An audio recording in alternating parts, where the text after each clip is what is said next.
Bien-aimés frères et sœurs, ferme les yeux un instant.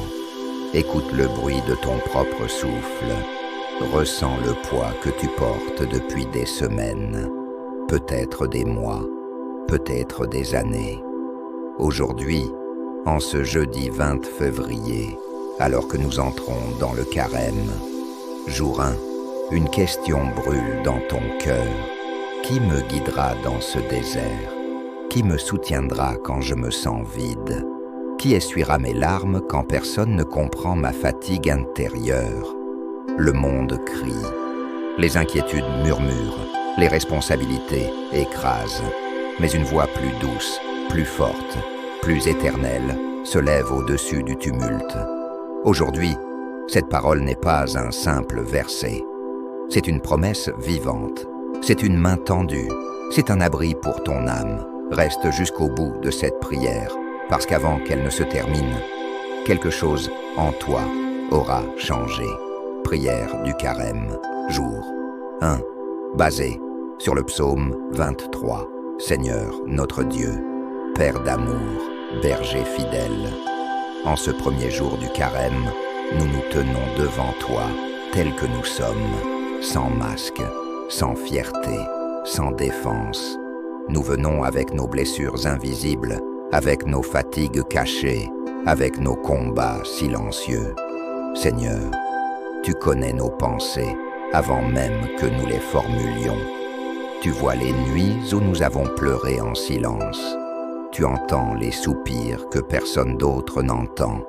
Et aujourd'hui, nous proclamons avec foi, tu es notre berger, pas un berger lointain, pas un berger indifférent, mais un berger proche, présent, aimant.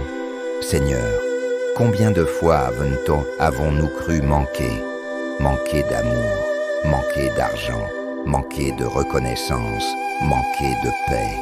Pourtant, ta parole dit que nous ne manquons de rien. Apprends-nous, Seigneur, à voir l'abondance là où nous ne voyons que le vide. Ouvre nos yeux à ta fidélité quotidienne. Fais-nous comprendre que notre vraie richesse, c'est ta présence. Quand le doute vient murmurer, tu es seul, rappelle-nous, tu es avec nous. Quand la peur nous dit, tu n'y arriveras pas, rappelle-nous, tu es notre force. Quand l'ennemi chuchote, tu es abandonné. Fais résonner en nous, le Seigneur est mon berger. Seigneur, nos vies sont devenues des courses, toujours plus vite, toujours plus loin, toujours plus exigeantes. Nous sommes fatigués de devoir être forts, fatigués de faire semblant d'aller bien, fatigués de porter des responsabilités lourdes. Aujourd'hui, nous voulons nous reposer en toi. Conduis-nous vers ces verts pâturages spirituels, ces lieux intérieurs où l'âme respire, ces instants où ta paix descend comme une pluie douce sur nos cœurs brûlés. Apprends-nous à nous arrêter, à déposer nos fardeaux, à accepter que nous ne contrôlons pas tout. Seigneur, donne-nous le courage du silence, le courage de te laisser agir. Combien nos pensées sont agitées, Seigneur, comme une mer en tempête, les soucis financiers, les tensions familiales, les maladies, les déceptions, les trahisons. Mais tu promets des eaux paisibles, calme nos tempêtes intérieures, apaise nos inquiétudes, guéris nos cœurs blessés, que ta paix envahisse chaque recoin de notre esprit, que ta sérénité remplace l'angoisse, que ta confiance chasse la peur. Seigneur, fais taire le bruit du monde en nous, et que ta voix devienne la plus forte. Oui, Seigneur, nous avons besoin d'être restaurés. Certains ici ont perdu l'espoir, d'autres ont perdu la joie, certains ont perdu la foi. Mais toi, tu es le Dieu qui restaure. Restaure les couples brisés, restaure les familles divisées, restaure les cœurs découragés, restaure les corps malades, restaure les rêves abandonnés. Là où il y avait des ruines, fais pousser la vie. Là où il y avait des larmes, fais jaillir un sourire. Là où il y avait la honte, déverse ta grâce. Seigneur, dans ce temps de carême, nous voulons marcher droit. Purifie nos intentions, éclaire nos choix, corrige nos pas. Si nous nous sommes éloignés de toi, ramène-nous. Si nous avons blessé, apprends-nous à demander pardon. Si nous avons chuté, relève-nous. Fais de ce carême un chemin de transformation, pas une simple tradition, mais une vraie conversion du cœur.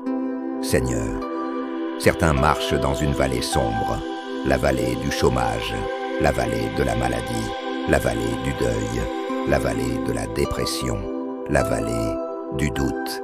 Mais ta parole dit « Je ne crains aucun mal, non pas parce que la vallée disparaît, mais parce que tu es avec nous. Dans l'hôpital, tu es là. Dans la solitude, tu es là. Dans l'échec, tu es là. Dans la nuit, tu es là. Donne-nous une foi qui ne dépend pas des circonstances, une foi qui s'accroche à ta présence. Seigneur, parfois ta discipline nous dérange, parfois tes corrections nous semblent dures, mais aujourd'hui nous comprenons, c'est ton amour qui nous guide. Protège-nous des chemins dangereux, éloigne-nous des relations toxiques, garde-nous des décisions précipitées. Sois notre protection visible et invisible. Même au milieu des ennemis, tu prépares une bénédiction. Seigneur, transforme nos situations impossibles. Que là où l'on attendait notre chute, on voit notre élévation. Que là où l'on prédisait l'échec, on célèbre la victoire. Non pour notre gloire, mais pour que ton nom soit honoré. Tu oins d'huile ma tête. Seigneur, répands ton esprit sur nous. Donne-nous une onction nouvelle, une force nouvelle, un courage nouveau. Que ce carême soit un renouveau spirituel profond. Brise les chaînes invisibles, délivre des dépendances, libère des pensées négatives. Seigneur, habiter dans ta maison, ce n'est pas seulement entrer dans un bâtiment. Ce n'est pas seulement franchir la porte d'une église. Habiter dans ta maison, c'est choisir ta présence comme demeure. C'est faire de ton cœur notre refuge permanent. C'est décider que, quoi qu'il arrive, nous ne vivrons plus loin de toi. Seigneur, combien de fois avons-nous habité dans l'inquiétude? Combien de fois avons-nous habité dans la peur? Combien de fois avons-nous habité dans le regard des autres? Aujourd'hui, nous voulons changer d'adresse spirituelle. Nous quittons la maison du doute. Nous quittons la maison de la culpabilité. Nous quittons la maison de l'orgueil et de l'amertume. Et nous entrons dans ta maison. Dans ta maison, il y a la paix. Dans ta maison, il y a la grâce. Dans ta maison, il y a le pardon. Dans ta maison, il y a la sécurité. Habiter dans ta maison, Seigneur, c'est apprendre à vivre sous ton regard et non sous celui du monde. C'est se réveiller chaque matin en disant « Aujourd'hui encore, je suis chez mon Père ». Même quand les circonstances changent, même quand les saisons de la vie passent, même quand les tempêtes soufflent, ta maison reste stable. Seigneur, fais de nos cœurs une petite maison pour toi, et fais de ton cœur notre demeure éternelle. Seigneur notre berger, nous ne voulons pas quitter cette prière comme nous y sommes entrés. Que quelque chose soit scellé aujourd'hui, que quelque chose soit décidé aujourd'hui, que quelque chose soit transformé aujourd'hui. Nous déposons à tes pieds nos résistances, nos oui, mais nos hésitations, nos peurs du changement. Nous choisissons de te faire confiance pleinement. Si la vallée se présente encore, nous marcherons avec toi. Si la bénédiction arrive, nous te rendrons gloire. Si l'attente se prolonge, nous patienterons avec foi. Seigneur, grave dans nos cœurs cette vérité. Nous ne sommes pas seuls. Que cette certitude nous accompagne au travail, qu'elle nous accompagne dans nos familles, qu'elle nous accompagne dans nos décisions. Et lorsque ce carême nous mettra face à nous-mêmes, lorsque tu mettras en lumière ce qui doit être purifié, donne-nous l'humilité d'accepter et la force de changer. Fais de nous des hommes et des femmes transformés, des témoins vivants de ta bonté, des porteurs de paix dans un monde troublé. Seigneur, que cette prière ne soit pas un moment passager, mais le début d'un renouveau profond. Nous te faisons confiance, nous te suivons, nous demeurons en toi et nous déclarons avec foi, tu es notre berger, nous sommes tes brebis et nous habiterons dans ta maison, aujourd'hui, demain et pour l'éternité. Amen.